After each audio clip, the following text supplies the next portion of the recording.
Bonjour, moi c'est Armand El-Soumi du collectif Urgence Palestine. Urgence Palestine, on vient d'apprendre que le ministère de l'Intérieur souhaite nous dissoudre. On a reçu la notification de cette intention. J'étais la chercher au commissariat le 29 avril et on a maintenant 10 jours pour faire nos observations, pour mobiliser largement face à une décision qui marque combien ce gouvernement est en réalité complice du génocide de notre peuple. Il faut dire que l'Urgence Palestine, c'est la voix des Palestiniens en France.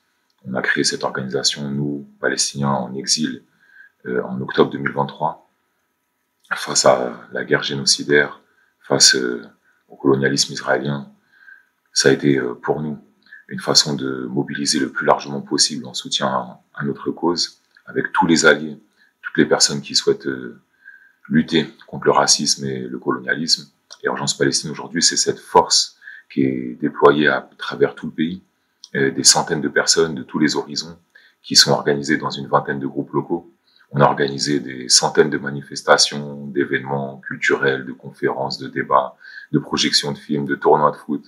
Et aujourd'hui, c'est à ça que le gouvernement français s'attaque. C'est ça que la France interdit, au lieu de interdire les génocidaires, complices des violations israéliennes des droits humains, au lieu de lutter contre l'impunité des criminels de guerre israéliens, au lieu d'interdire à Netanyahou de survoler le ciel français. Que fait la France? Eh bien, la France, au pire du génocide contre le peuple palestinien, au moment où il n'y a plus un sac de farine dans la bande de Gaza, il décide de dissoudre l'Urgence Palestine. C'est terrible. Notre réaction, c'est une réaction d'indignation, c'est une réaction de dégoût, mais c'est une réaction qui réveille en nous aussi le dragon de la lutte, la détermination à se battre. Et on est déjà dans un moment où on reçoit des messages de soutien extraordinaires du monde entier. On a plus de 10 000 personnes qui ont signé déjà en 48 heures la pétition de soutien à Urgence Palestine. On sent qu'il y a énormément de détermination, beaucoup de soutien de organisations associatives, syndicales, politiques, extrêmement larges qui aujourd'hui nous disent qu'ils vont être à nos côtés face à l'arbitraire de ce gouvernement. On est donc combatif, mais il faut donner quelques éléments, je pense, de contexte aussi. La réalité, c'est que cette décision du ministère de l'Intérieur, donc de Retailleau, elle intervient 2 jours après le terrible meurtre, l'attentat islamophobe de notre frère Aboubacar Cissé dans une mosquée à Grand-Combe. Et c'est un moment en fait où on s'attend à tout sauf à ça.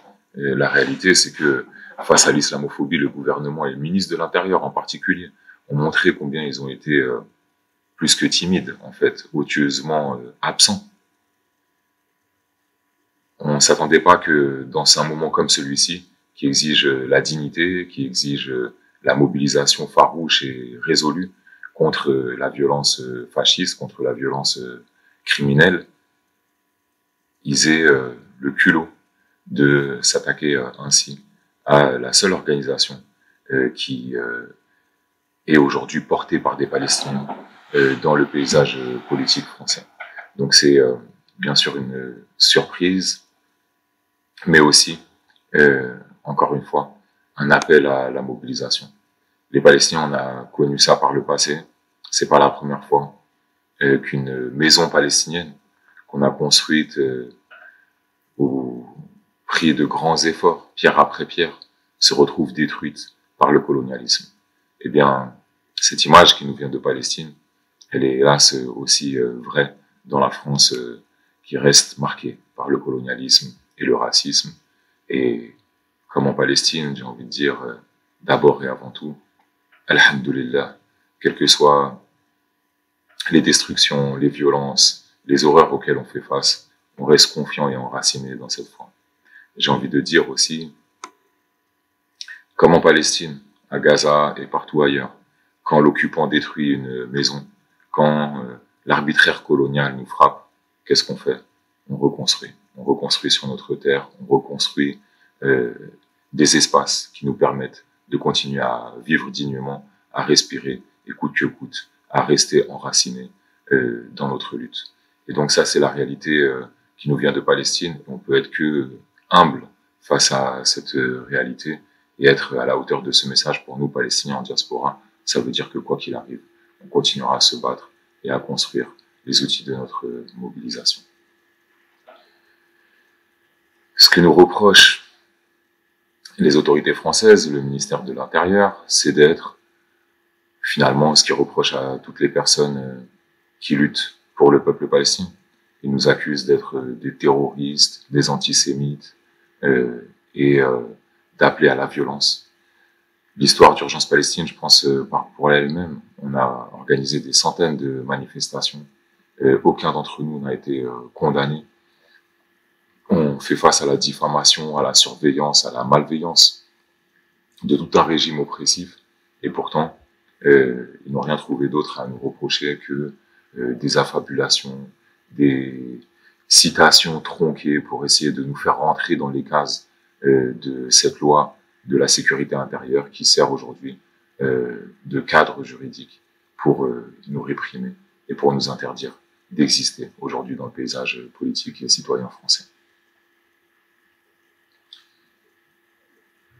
Les objectifs politiques du gouvernement, pour nous, ils sont clairs. Il y a d'abord un contexte international, il faut le dire.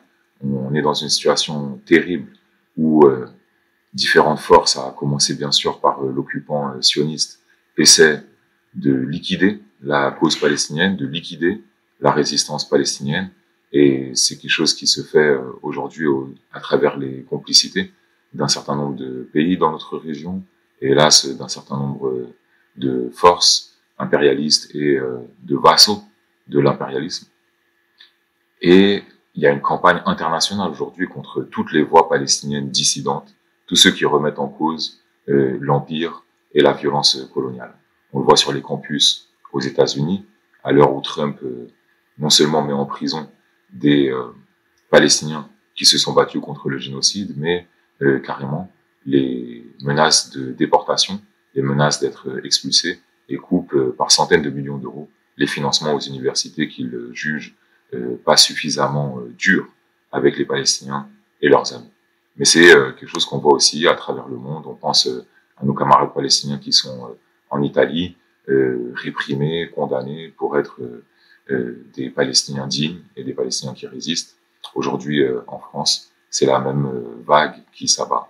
Et on voit qu'il y a une sorte d'alliance fasciste, en réalité, fasciste et islamophobe, je pense qu'il faut le dire, qui, de Tel Aviv à Washington, en passant par la France et Rome, souffle un vent extrêmement mauvais et dangereux pour toutes les personnes éprises de justice et de libération. Les motifs du gouvernement français, du ministère de l'Intérieur et de M. Retailleau en particulier, ils sont aussi d'ordre intérieur.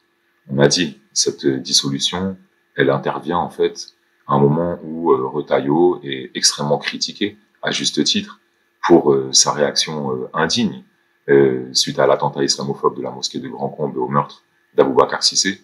Les critiques fusent et ce petit candidat successeur de Marine Le Pen pour la prochaine présidentielle, cet aspirant leader d'une France qui, hélas, aujourd'hui tend à se recroqueviller dans des réflexes racistes et de repli identitaire, eh bien, Retailleau, qui est le candidat de cette France-là, en fait, que fait-il?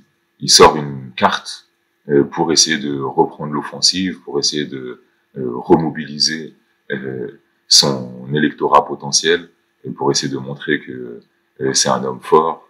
Et manifestement, ce dossier, il était préparé depuis un certain temps. On sait que c'était une revendication depuis longtemps de groupes d'extrême droite et de lobbies pro-israéliens que d'avoir la tête d'Urgence Palestine, la tête des Palestiniens qui se battent ici en France.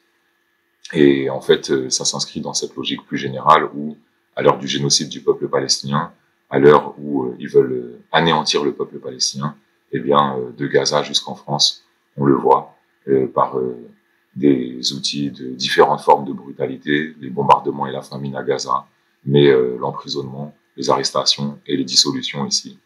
Et on fait face, nous, Palestiniens, à cette terrible réalité d'un monde aujourd'hui qui a perdu la boussole, d'un monde aujourd'hui qui révèle combien la croyance dans le droit international est au fond bien sûr juste et légitime, mais elle repose sur un ordre institutionnel international, notamment en Occident, qui est totalement défectueux. On assure l'impunité aux criminels de guerre et on réprime les peuples qui se lèvent pour la justice. Alors bien sûr, dans cette situation, il y a des recours qui sont envisagés. On va utiliser toutes les voies que nous offre le droit. La première des choses à faire, c'est de signer l'appel qui est sur le site d'Urgence Palestine contre la dissolution d'Urgence Palestine. On est convaincus, nous, qu'il est possible, si on passe de 10 000 à 20 000, puis de 20 000 à 50 000 dans les prochains jours, de faire la différence avant le Conseil des ministres qui est prévu dans les prochains jours. Il est donc important de se mobiliser, de signer la pétition, qu'on soit un individu, une association, une organisation politique ou syndicale, on souhaite vraiment avoir le front le plus large possible pour dire non à la dissolution d'Urgence Palestine. Ensuite, bien sûr, on a commencé à travailler avec nos avocats pour répondre point par point aux accusations qui nous sont faites. Il y a encore une fois beaucoup d'approximations et même de mensonges, de calomnies qui sont portés à notre encontre.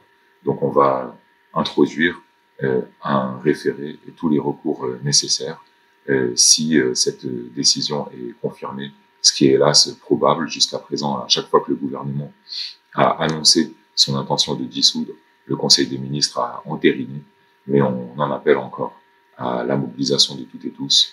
On pense qu'il est possible, si on passe de 10 à 20 000 et de 20 000 à 50 000 et pourquoi pas au-delà, on pense qu'il est possible que Bayrou et les autres responsables de cet État mettent un stop à Rotaillot. C'est encore possible, il faut se battre. Et au-delà de ces pétitions, au-delà de ces recours juridiques, on appelle dès à présent un grand meeting de soutien à Urgence Palestine, mardi soir, à République. On va envoyer ça sur nos réseaux sociaux. Continuez de suivre, continuez de donner de la force. On compte sur vous et le combat continue.